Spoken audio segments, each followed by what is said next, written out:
Sabe, essas ideias que parecem óbvias hoje em dia, como o direito à liberdade ou a própria ideia de democracia?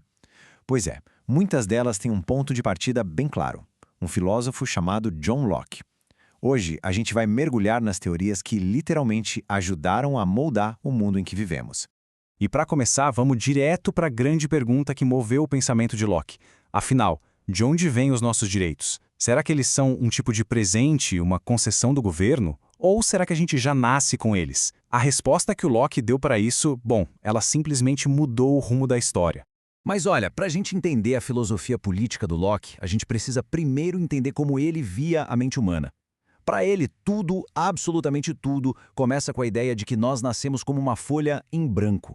Locke era o que a gente chama de empirista. Isso significa que ele acreditava que nós não nascemos com nenhum conhecimento ou ideia já pronta na cabeça. Tudo o que a gente sabe é construído ao longo da vida através das nossas experiências. Agora, pensa bem, numa época em que muita gente acreditava em ideias inatas, que vinham de Deus, essa afirmação dele era algo bem radical. E essa aqui é a metáfora mais famosa dele, a tábula rasa. Imagina só uma lousa completamente limpa no momento do nosso nascimento. É exatamente assim que Locke via a mente humana, prontinha para ser preenchida pelas experiências que o mundo oferece. Tá, mas então como é que essa folha em branco é preenchida? Locke aponta para duas fontes principais. Primeiro, a sensação, que é basicamente tudo que a gente absorve pelos nossos 5 sentidos. O que a gente vê, ouve, toca. E depois vem a reflexão, que é a nossa mente trabalhando em cima dessas informações, organizando, conectando e dando um sentido para tudo aquilo.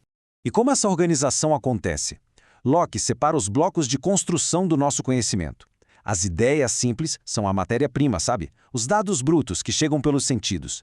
Já as ideias complexas são que a nossa mente constrói quando combina essas peças mais simples, criando conceitos super elaborados como justiça ou democracia. E ele foi ainda mais fundo, fazendo uma distinção super importante. Ele dizia que algumas qualidades, como o tamanho de uma pedra, por exemplo, existem na própria pedra, objetivamente. Mas outras, como a cor dela, dependem da nossa percepção. É a grande diferença entre o mundo como ele é e a nossa experiência subjetiva dele. Ok, agora que a gente já entendeu o indivíduo por dentro, vamos ver como Locke o enxergava no mundo, e mais especificamente, no mundo antes de qualquer governo existir. Locke nos convida a um exercício de imaginação. Vamos pensar na humanidade em um estado de natureza. E olha, isso não é um caos total, não. É um estado de liberdade e igualdade perfeitas, onde as pessoas são guiadas por uma lei fundamental da própria natureza. E essa lei fundamental, a lei da natureza, é baseada na razão. Ela diz que, como somos todos iguais e independentes, ninguém tem o direito de atrapalhar a vida, a liberdade ou os bens de outra pessoa. É como se fosse um código moral que já nasce com a gente. E é dessa lei da natureza que nascem 3 direitos que não podem ser tirados de ninguém: os direitos inalienáveis: vida, liberdade e propriedade. Esses 3 são os verdadeiros pilares de toda a filosofia política de Locke. E aqui está o ponto mais importante. Para Locke, esses direitos não são presente de um rei ou um favor de um governo. A gente já nasce com eles. Numa época de monarquias absolutistas, que governavam por um suposto direito divino, dizer que o poder e os direitos vêm da própria natureza humana, nossa, isso era uma ideia explosiva. Mas e a propriedade? De onde ela vem? Locke tem uma teoria bem elegante para isso. A propriedade privada nasce do ato de aplicar o nosso esforço, o nosso trabalho, a alguma coisa que, na natureza, pertence a todo mundo. Pensa num exemplo bem simples. Uma macieira lá na floresta. Ela é de todo mundo, mas no momento em que alguém tem o trabalho de ir lá e colher uma maçã, essa fruta se torna propriedade de quem a colheu. Foi o trabalho que fez essa transferência, do que era comum para o que é privado. Só que isso tudo levanta uma questão essencial, né? Se a gente é tão livre e tem direitos garantidos pela natureza, por que cargas d'água a gente iria criar um governo?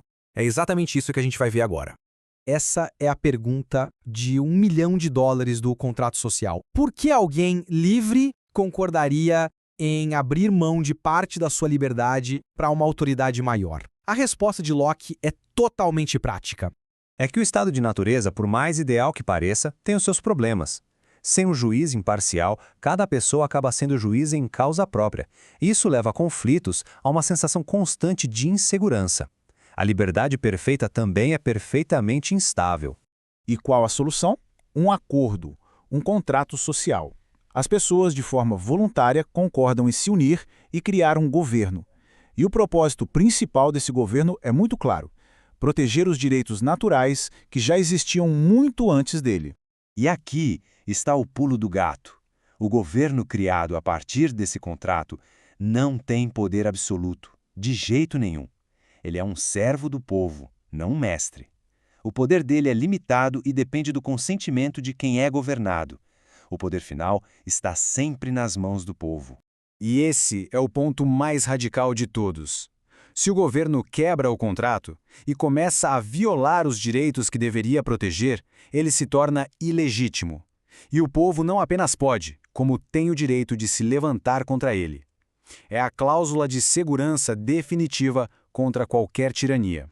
Então, como é que essas ideias lá do século XVII afetam o nosso dia a dia?